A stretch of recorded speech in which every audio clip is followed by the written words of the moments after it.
starting in verse 2, each of these horsemen is revealing a swift effect on the earth. Now, the emphasis is not on the horseman.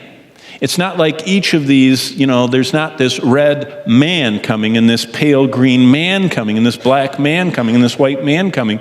It's the horse, and the rider was a picture of this rapid sweep through the earth. And each of these horsemen symbolizes and communicates this unleashing across the world of something. So verse 2, the white horse is the rapid spread of a false, temporary, deceptive peace. You say, how do you know that? Because I'm going to show you in a moment, Jesus actually outlines what John is writing about in Matthew 24. And Jesus describes what's going on with this white horse. If you go to verse 4, red is for the rapid global spread of warfare and bloodshed with the red horse. Black in verse 5, the black horseman, is for the rapid global spread of famine. They work all day and they get a quart of wheat. And remember, in Bible times, the man went out and worked, and he brought back for his whole family a quart of wheat. Can you imagine the starvation and hunger when entire families live an entire day on a quart of wheat? And it's just speaking of famine and scarcity that just sweeps across the earth. And finally, in verse 8, this pale green one has the gangrenous color of death. And through a rapid global spread of pestilence, death comes. And so that's the four horsemen. So the first element of verse 2 is that the tribulation starts with God unleashing powerful forces. So, second, God says that global deception comes first. Look what it says in verse 2. After John looked and beheld these four horsemen, it says the first one in verse 2 is a white horse. Global deception comes first. Now you say, white deception. Yeah. Remember, think in terms of the Bible. Paul said in 2 Corinthians 11 and verse 14, Satan can transform himself to appear as an angel of light.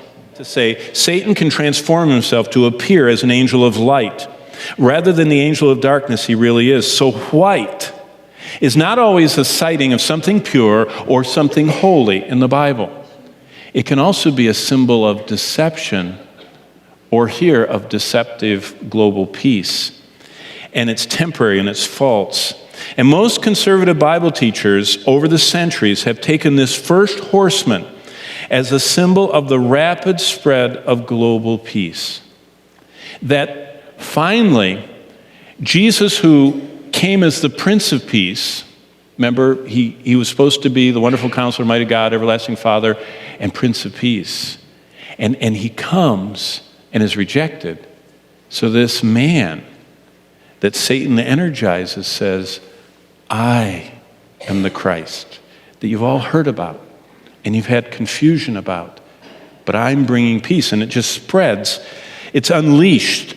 It's called forth by God, this peace, to launch the tribulation. And God says global peace is what mankind has always wanted, so God gives them what they want. And through a series of deceivers, the chiefest of whom becomes the Antichrist. You say, becomes the Antichrist? Yes. Did you know Satan has always had a man in the wings to be the Antichrist? You realize the Antichrist is not a super person of themselves. It's the power of the mightiest being God ever created completely working through them. It's the first time God's going to allow Satan to channel his incredible power directly through a human.